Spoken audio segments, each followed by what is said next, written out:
श्रीमहागणाधिपतये नमः।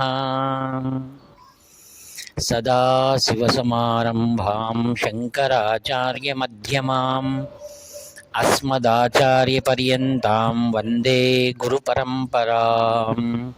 अपारकरुणासिन्धुं ज्ञानदं शान्तरूपिणं श्रीचन्द्रशेखरगुरुं प्रणतोऽस्मि मुदान्वकम्।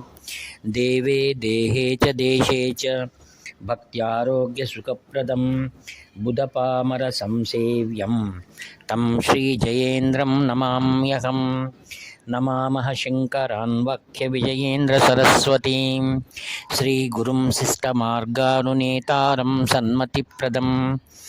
सर्वमङ्गलमाङ्गल्ये शिवे सर्वार्थसाधिके शरण्ये त्र्यम्बके देवी नारायणि नमोस्तुते।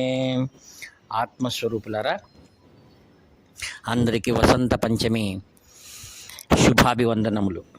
మహాసరస్వతి కృప మనందరిపైన ఉండాలని ప్రార్థిస్తూ కాంచి పరమాచార్య స్వామి వారి దివ్యలీలలను మనం స్మరిద్దాం.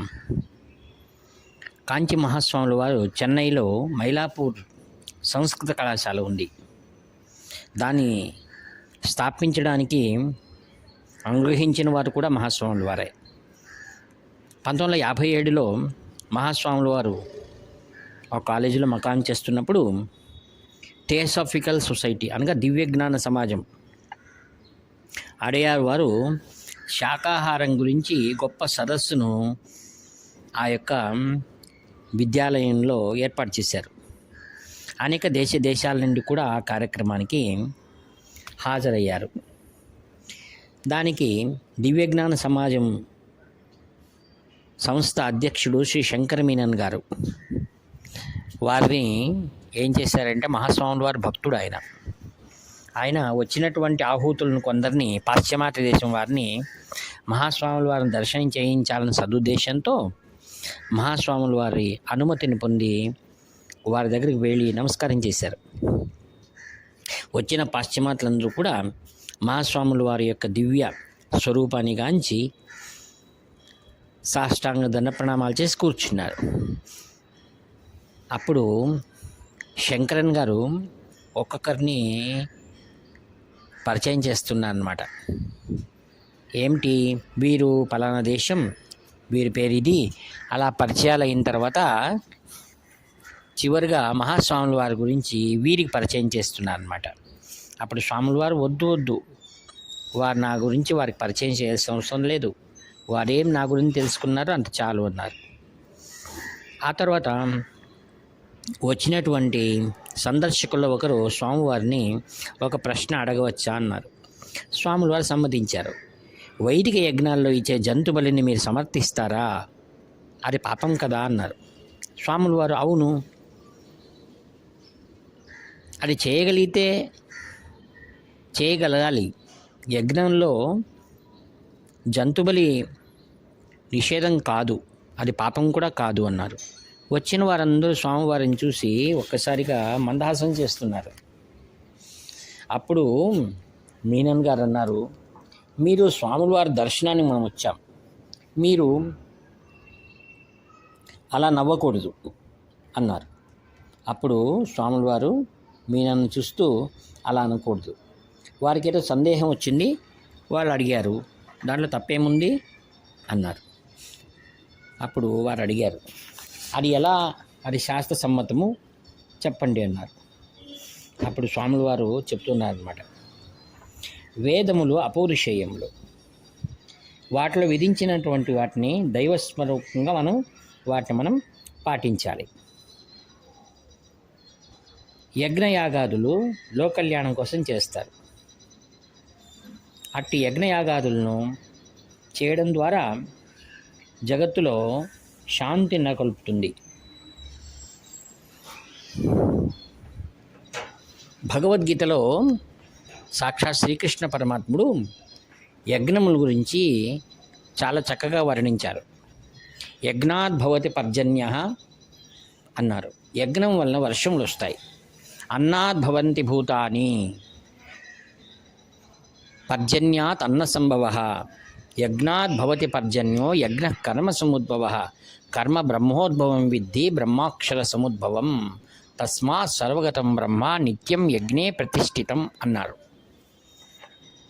కావున యజ్ఞములు ఆచరించడం ద్వారా లోక కళ్యాణం జరుగుతుంది అని అన్నారు. వారికి ఇంకా విశదంగా తెలియజేయాలనే ఉద్దేశంతో స్వాముల వారు ఒక చిన్న ఉదాహరణ చెప్పారు. ఒక మనిషి ఒకరిని హత్య చేశాడు అనుకోండి, అప్పుడు అతనికి తెలిసో తెలియక చేసిన అకృత్యమైనా కూడా అతని న్యాయస్థానం ఉరిశిక్ష విధిస్తుంది. అదే ఒక మహారాజు యుద్ధంలో ఎందరినో వధిస్తాడు, అప్పుడు అతనికి ఎన్ని ఉరిశిక్షలు వేయాలి అన్నారు.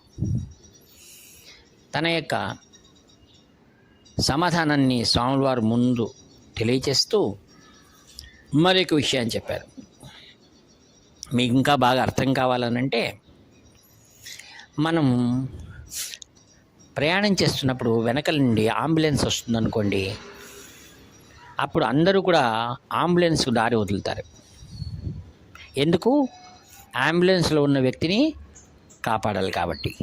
అలానే అంబులెన్స్ వెళ్తున్నప్పుడు వెనకలుగా ఒక పోలీస్ వ్యాన్ వచ్చిందనుకోండి, అంబులెన్స్ పక్కకు జరిగి పోలీస్ వ్యాను మరియు ఫైర్ ఇంజన్ను ముందుకు పంపిస్తారు. ఎందుకు? ఒక ఇంట్లో నిప్పు రగిలింది మరియు అక్కడ రక్షణ కావాలి మరియు నిప్పును ఆర్పాలన్నప్పుడు ఎక్కువ మంది ప్రాణాలు కాపాల్సిన అవసరం ఉంది. అందుకే ఫైర్ ఇంజన్ను మరియు పోలీస్ వ్యాన్ను దాన్ని దారి వదులుతారు. అలానే వెళ్తుండగా మిలిటరీ వ్యాన్ వచ్చిందనుకోండి, మనమంతా పక్కకు తొలగి మిలిటరీ వ్యాన్ ఫస్ట్ వదులుతాం. ఎందుకంటే దేశ రక్షణ ముఖ్యం, దేశ భద్రత ముఖ్యం.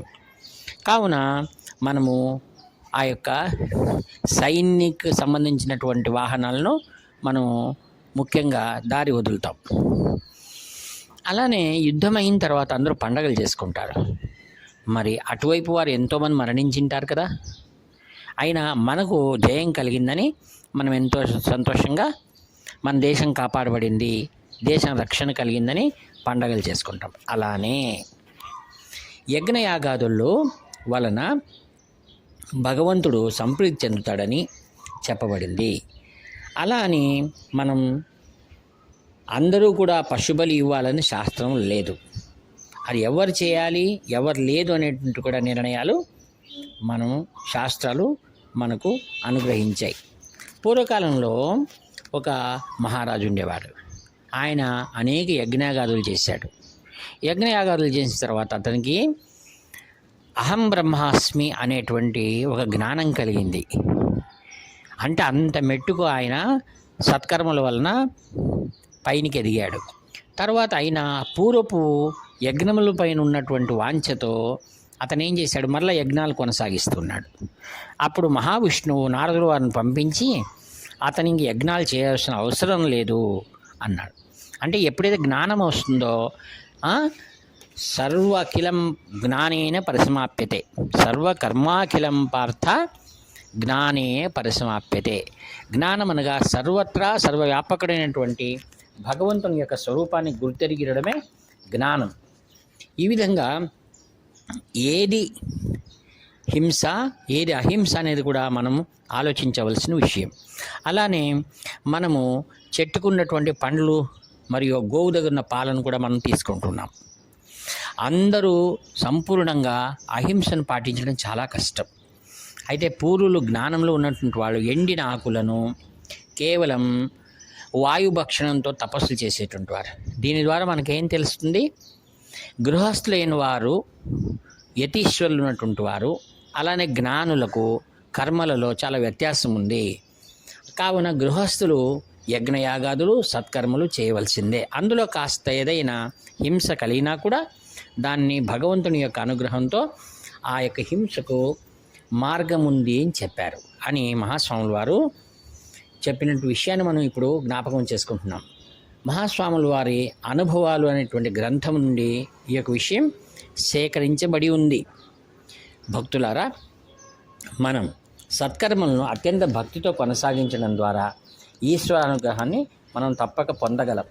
అటు ఈశ్వరానుగ్రహం కావాలంటే సత్కర్మలు మరియు దాని ద్వారా చిత్తశుద్ధి, తద్వారా గురుసేవ ద్వారా సంపూర్ణమైనటువంటి భగవద్ అనుగ్రహము అనగా జ్ఞానం మనకు లభ్యమవుతుందని చెప్తున్నారు. కావున ప్రతి ఒక్కరూ కూడా అత్యంత పవిత్రమైనటువంటి ఈరోజు గురుస్మరణ చేస్తూ సత్కర్మల్లో మనం కొనసాగించుకుందాం.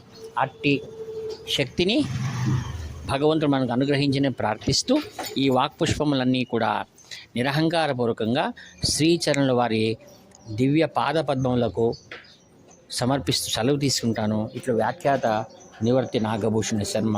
హర హర శంకర, జయ జయ శంకర.